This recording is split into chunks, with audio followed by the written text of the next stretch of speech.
It is 2010 or so, and you are a mere school kid filled with hopes and dreams, glistening with excitement for the winter holiday season. The wind outside is still brisk from the blizzard, which withered away only a couple hours ago, and a deafening silence, firm like a father's arm, engulfed the streets. But it's not quiet in your house, beaming in all directions with soft lights. No. In fact, the whirlwind of sounds, visions, and smells is akin to a pompous royal waltz. Die Hard buzzing on TV collides with the smell of your freshly made family signature dish, the music of your sibling getting scolded for minor shenanigans, and the ruffle of fir tree decoration being set up. The phone ringing high and mighty with merry messages from people dear to your heart. It almost sets a percussive rhythm to doors closing and opening to let people bring in special treats, food, news, or latest gossip.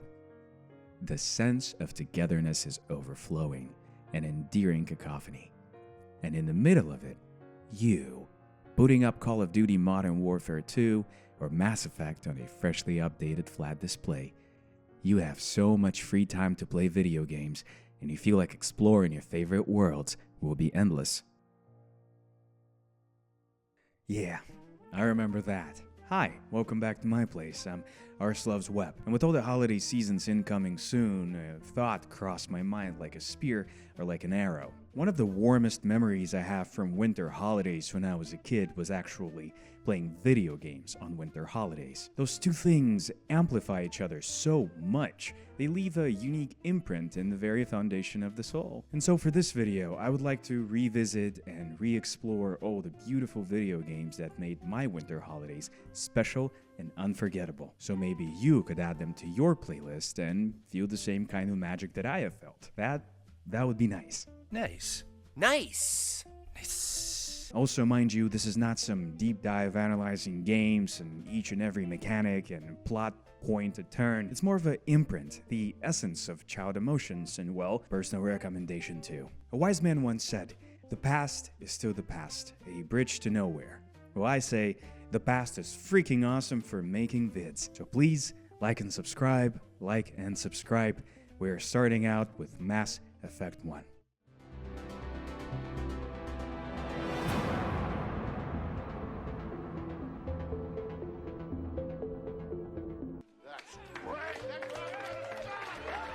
I love Mass Effect. I'm a big time fan. Hell, I even bought Mass Effect Andromeda from my saved lunch money, and I tried so hard to love it, I almost exploded from copium when it turned out that it's actually shit. I will never ever forget the first time I laid eyes on a Mass Effect 1 disc on the shelf though, and obviously it might have been the same experience for you buddy, in maybe Walmart and GameStop and whatnot.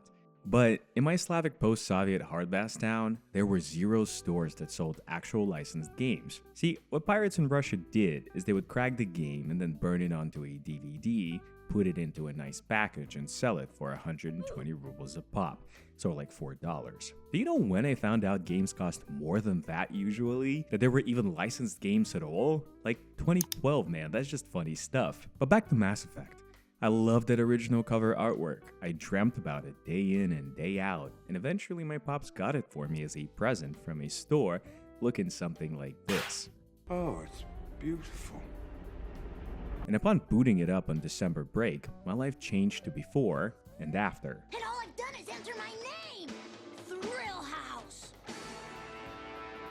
ME1 starts with this epic introduction of John Shepard gazing upon the planet's surface from orbit, and oh lord, they knew how to do epic moments right back then. Shepard's a survivor.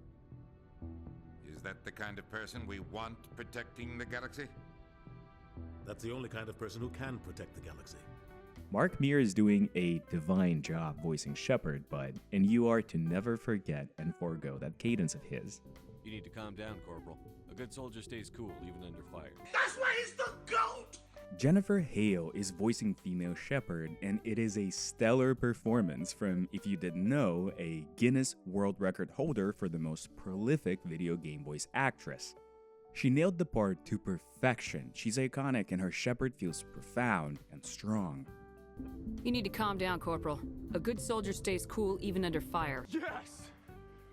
That's awesome! So the plot is, if you don't know, and geez, why don't you know yet, go play, revolves around John Shepard and his team of super friends assembled along the journey. The task is to stop the arrival of the Reapers, the ancient race of synthetics whose sole purpose is to clean out the galaxy from organic life every once in a while. Ladies and gentlemen, we have problems!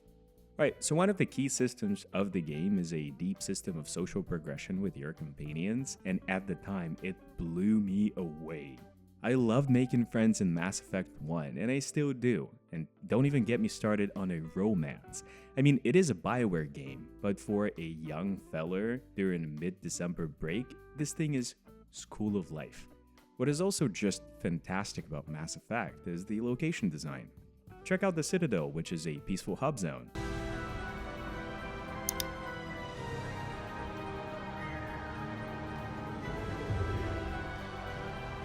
Man, look at Elos, which is one of the last planets in the game. It radiates intrigue and mystery of the lost civilization like nothing else. The action element, though, might have not stood the test of time so well, but to my heart, there is nothing more exciting than fighting Geths in that brick-like, gooey tempo. And it's not just about guns. Your Shepard can also be a space mage using biotics. Like, how cool is that? Oh, and everybody hated on Mako and still hating on it. Mako is like a little truck that you drive on planet surfaces to explore and shoot stuff. I loved Mako missions and missed them in ME2 and ME3. I think Mako added decent diversity to planet exploration, which to this date feels better than Starfield. I'm hating on you, Starfield. I think that the talent of BioWare back then is in the simple fact that a kid on the edge of the world could come in and without any borders get fully captivated by the world and the story and the action and the companions. Like all things genius, Mass Effect's world building and narrative is lightweight and simple to understand without prerequisite knowledge. Or claiming tags like Cosmo Opera or deep narratively driven choice-dependent RPG set in space. Ooh. It was perfect. Perfect. Everything, down to the last minute details. Moreover, and I can't stress this enough, the main antagonist, Reaper's field agent Saren, is, I think, one of the most anxiety-instilling villains in gaming. He has such a composed and cold posture and vibe, you just never know his next step. I've got it under control. He is a remarkably catchy opponent to have. He just stays with you, and you remember him all those years later. You know what I'm talking about. What is also just terrific about ME is the incredibly cozy ambiance of everything. The Normandy vessel which you use for space travel and exploration feels like home, and the sound work deepens that feeling very strongly. I'm telling you, I just saw him. He marched by like he was on a mission. He's a Spectre. The Citadel in turn seems colossal, but manages to feel familiar from Visit 1. Despite its own scope, the game has what's in Russian called камерность. Google Translator defines it as intimacy, and I let it be. Drive your Mako to the moon, give Tally a hug, blast some Frank Sinatra, and you are in for a magnificent holiday season.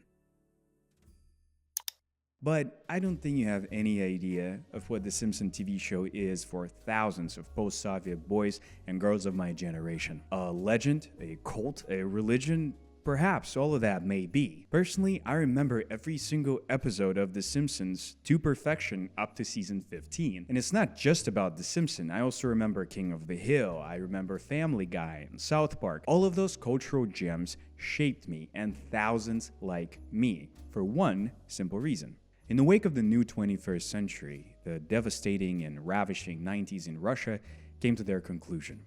And the whole region, renewed and reinvigorated, made the global pivot to the outside world. During the well-fed zeros, as they came to be known, Russo-American relationships in particular saw something of a renaissance. Oil prices were high and international money started to flood the streets of Russia, and in parallel, another process took place, cultural infusion. Never before could Western culture traverse Eastern Europe with such ease, efficiency, and scale. People wished to be part of it. They wished to watch Western movies, read Western literature, listen to Western music, play Western video games. And to the younger generation, us. They wish to show Western animation and cartoons. Our parents used to buy us those pirated season collection DVDs with awful dubs, but we loved it all the way. Such was the trend at the time. Hence the exuberant infatuation with The Simpsons, which is a timeless classic, and hence the recommendation of the next game for you to put in your playlist, The Simpsons Hit and Run. While I might be coming off a little bit redundant revisiting the game with so much pre-existing hidden gem style coverage on YouTube, I can only think of that, yeah, and great game deserves great coverage. And so, let's make another dive in Simpsons Hit and Run and see what made it so endearingly special all those years ago, and what makes it special now. I respect Hit and Run, passionately, mostly because it knows what it is so acutely it seems metamodernistic. The Simpsons Hit and Run is ultimately a video game. The sort of a video game the boomers in the start of the 2000s thought old games were, except for Manhunt and GTA. That's all there was, Manhunt and Hit and Run somehow, huh? Like the Grinch who stole Christmas, these violent video games threaten to rob this particular holiday season of a spirit of goodwill. In fact, Hit and Run is so video gamey, if you ever clawed into Plato's realm of forms, you would find him playing it and having an absolute blast. It's colorful, it's a collectathon, which is, in my opinion, an ultimate form of video game existence, and it's a GTA blueprint disciple.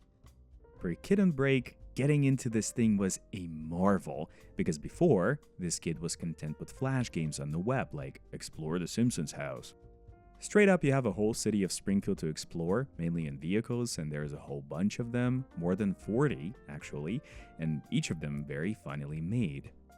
Iconic cars are present, like the family pink sedan, Mr. Plow Truck, and Canyonero, and some wacky options here, like a rocket-powered car, a monster truck, or even a car shaped like a donut. Each vehicle has unique stats for speed, handling, and toughness, and yes, I remember it being an absolute delight to collect each car. You'll earn vehicles by completing missions, purchasing them from in-game vendors, or finding hidden ones scattered around Springfield. Driving in Hit and Run, I think, feels exactly like it should feel. Cartoony. It looks up not the need for speed, but rather pinball. Everything is jumpy and reacting to you. This gameplay trait is incredibly engaging, and I'm using this word not in a modern corporate sense, where engagement is but a metric of how well those new Battle Pass tokens are doing on the market. No, engagement here is genuine, and it is fun. I had an awesome time. You are engaging with the city as much as with the citizens, meaning Springfield stars a lot of hidden places, Easter eggs, and breakable objects, and of course, endlessly, The Simpsons lore. I remember almost exploding from fun the first time seeing old Jasper in the fridge of the Quickie Mart. I think moments like these are not reserved only for the old fans, but the new ones too. They might look back on the game after watching certain episodes and go, aha, so that was that, and well, are we not living on this earth for moments like these? My metabolism has been slowed by frozen peas. Okay, so gameplay-wise, driving is definitely the meat of the game, but there's also on-foot exploration with collecting coins and collectible cards. Mission design, though, is not really diverse. Mostly you'll be fetch questing, time limit, do something questing, which is sort of a weakness in the game, but really, it's not that difficult to overlook, considering the game's strengths in so many other areas. For example, from the start you notice that all the star voice cast is here, and that makes interaction with characters absolutely pitch perfect. Homie, somebody ate every dessert in the house. I need you to run to the store and pick up some of that ice cream with the miniature pies in it. Well, must have been one of our kids. Probably Milhouse. It ain't just about the voices though. The moment-to-moment gag work is astounding and tasteful. I am so smart. I am so smart. S-M-R-T. I mean, S-M-A-R-T. Each minute of Hit and Run is stuffed to the gills with that sweet, sweet love for The Simpsons. Check out the cute and amusing newspaper shown during loading times. You just feel Matt groaning, and the show's writers were actively involved in the development, ensuring the humor and the characters stay true to the show. Right, even the plotline is done pitch perfect, resembling very much a Treehouse of Horror episode. Springfield is acting all weird with ominous black vans spying on citizens, weird crop circles appearing, and giant mechanical bees harassing the city.